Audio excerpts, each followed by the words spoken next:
श्री स्वामी समर्थ सगळ्यांना. कशी आहे माझी YouTube family? Welcome back to my channel. तर आज बनवली होती झणझणीत अशी शेवची भाजी. तुम्ही बघू शकता किती छान दिसते ती.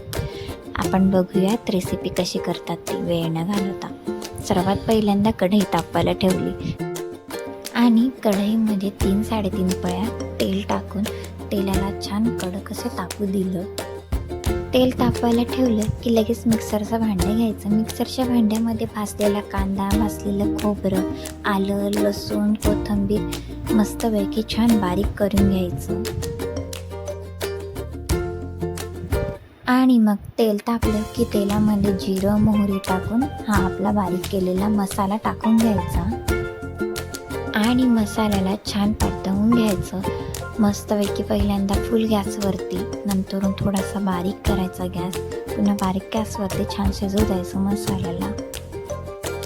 प्लीज रेसिपी पूर्ण बघा आणि रेसिपी आवडल्यास रेसिपीला लाईक करा आणि जास्तीत जास्त ही रेसिपी शेअर करा आणि आपल्या इशू पाटील चॅनलला सबस्क्राईब करा. आणि ही रेसिपी कोण कोण ट्राय करणार आहे ते मला कमेंट करून नक्की सांगा.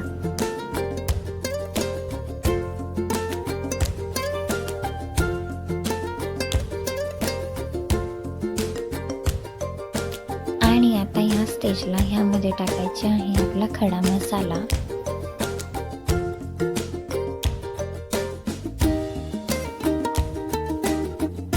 आणि आता ह्या स्टेजला ह्यामध्ये टाकायचे आहे आपली घरगुती चटणी पावडर, हळद पावडर. काही तुमच्याकडे दुसरा कुठलाही घरगुती मसाला असेल तो तुम्ही यामध्ये टाकू शकतात. खूप छान चव येते.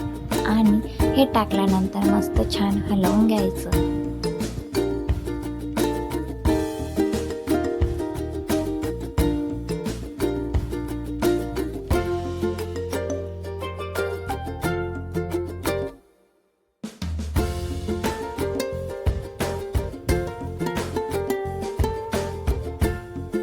आणि मग आता या मसाल्यावर 1 मिनिटभर फक्त झाकण ठेवायचं आणि छान मसाल्याला शिजवून घ्यायचं पाणी टाकून.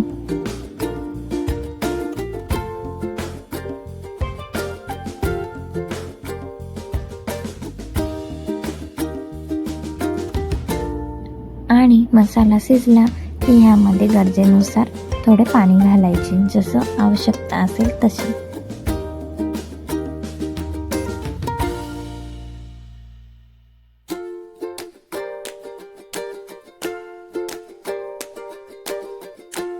आणि मग पाण्याला छान उकळी फोडून घ्यायची.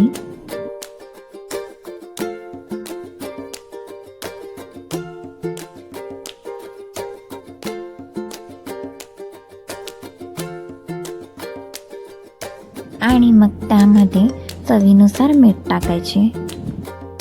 पाण्याला उकळी फुटते तवर आपण शेव काढून घेऊयात. मस्त अशी छान प्लेटमध्ये शेव काढून घेतली. आणि मग मसाल्याचं पाणी थोडंसं तापलं की त्यामध्ये टाकायची आपली बारीक चिरलेली कोथिंबीर. आणि आता इथे भाजीला खूप छान पद्धतीने उकळी फुटली आहे. त्याच्यामध्ये आपण घालूयात आपली भाजीची शेव.